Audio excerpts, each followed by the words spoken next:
Let's face it, the MCU versus DCEU debate is over. And no, it isn't over because DC Studios has shifted to the DCU. It's over because Marvel did everything right with their cinematic universe, and DC, unfortunately, did everything wrong. On one side, you have the Marvel Cinematic Universe, a global juggernaut that built a multi-billion-dollar empire brick by brick, character by character, movie by movie. Well, initially at least. On the other side, you have the DC Extended Universe, a cinematic universe that spent years stumbling through reboots, conflicting visions, inconsistent tones, and most importantly, a desperate race to catch up to Marvel. Some believe the MCU succeeded simply because the creators took their time and built everything slowly. And while that's absolutely one of the key ingredients, it isn't the only reason the MCU clicked with audiences and critics across the planet. In today's episode, we're going to unravel exactly why the Marvel Cinematic Universe resonated so powerfully, and why the DCEU's attempt at a shared universe crumbled under its own pressure. We'll walk through character development, movie structure, tone, world building,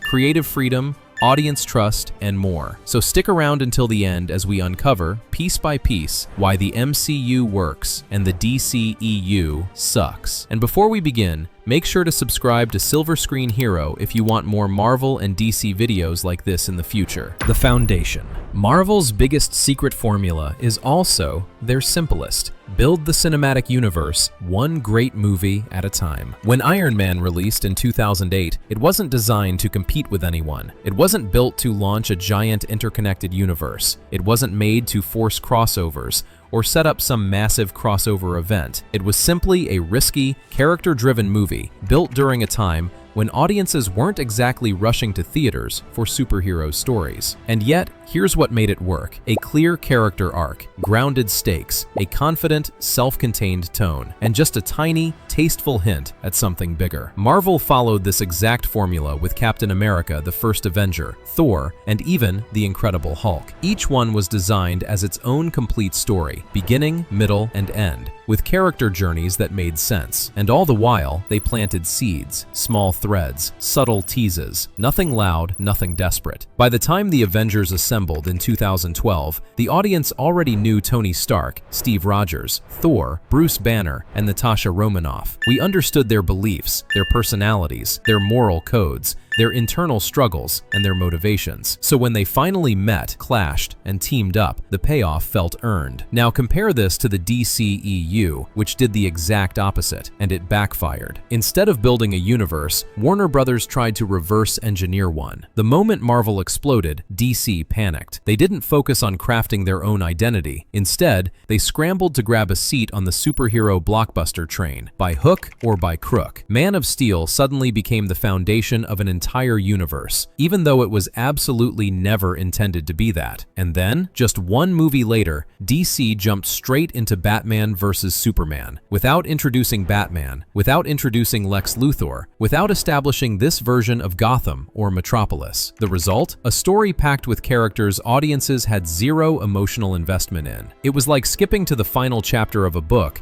and expecting readers to cry at the ending. Instead of earning the payoff, the DCEU simply demanded it. I think a massive problem for the DCEU was they were trying to play catch-up instead of building things over time. Also, very reactive in terms of creative decisions. They honestly had a really good thing with a darker, more adult tone, but then they saw the audiences liked the humor in Marvel and tried to change the tone of their films. The tone. Foundation wasn't the only mistake. Not even close. The tonal difference between the MCU and the DCEU is massive, and it played a huge role in how audiences perceived each universe. Marvel films are fun, colorful, adventurous, optimistic, and humorous, but not childish. Even when dealing with darker themes, like Civil War or Infinity War, Marvel maintained emotional accessibility. They understood that superhero stories are modern mythologies. They're meant to entertain, excite, and inspire. That's why films like Guardians of the Galaxy, Thor Ragnarok, and Spider-Man Homecoming feel so alive. On paper, Guardians of the Galaxy shouldn't have worked. A talking raccoon, a sentient tree, a soundtrack made of 70s hits, nothing about it screamed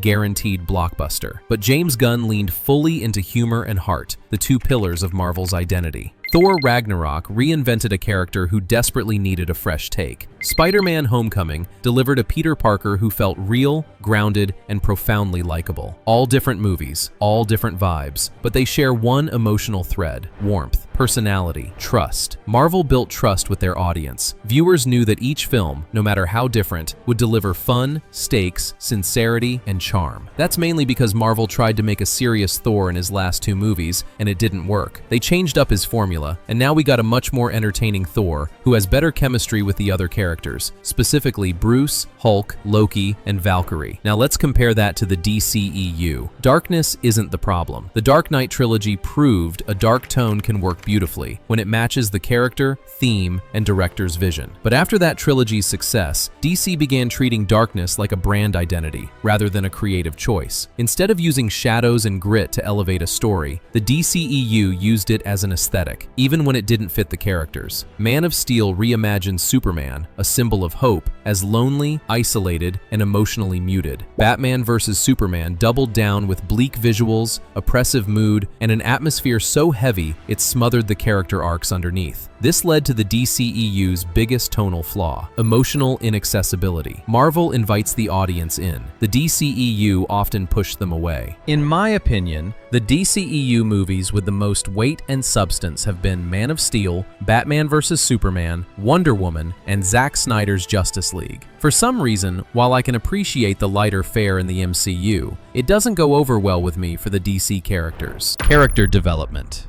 If tone makes you enjoy the movie, character development makes you care. The MCU excels here, almost systematically. Tony Stark evolved from a narcissistic billionaire to a self-sacrificing protector of the entire universe. Steve Rogers grew from a hopeful soldier to a leader torn between duty and morality. Thor experienced loss after loss, rebuilding his identity again and again. Doctor Strange journeyed from arrogant surgeon to mystical guardian. These character arcs worked because Marvel invested time, patience, and emotional detail. They let their heroes breathe, fail, learn, and evolve. But the DCEU? They threw characters into the story fully formed and expected the audience to keep up. Ben Affleck's Batman appeared in Batman vs. Superman with years of implied history, but no context. We were asked to accept his trauma, grudges, motivations, and worldview without being shown any of it. Wonder Woman was introduced the same way. She simply appeared. And then we got to Justice League. Half the team, Flash, Cyborg, Aquaman, were introduced for the first time in a crossover movie. This wasn't world building, it was world dumping. DC was in a better position because they owned all of their characters to build up the pillars of the DCEU organically, but they didn't. They rushed everything, and it blew up in their face. The team-up. Here's where the MCU's patience really paid off. Team-up films are meant to be a reward, the victory lap after years of character investment. When the Avengers released in 2012, audiences already understood every hero's personality, history, flaws, and goals. So when they clashed, argued, or bonded, it felt natural. The chemistry was baked in. The dynamics made sense. The emotional payoff was huge. And then the DCEU tried the same thing. Except instead of 5 setup films, they released Justice League after 2 movies, both starring the same hero. Flash, barely introduced. Cyborg, barely introduced. Aquaman, barely introduced. Batman, no solo film at all. Superman, already dead. They expected the audience to connect with a team they barely knew. A fan put it perfectly. It's unbelievable garbage. Introducing 3 heroes, Flash, Aquaman, Cyborg,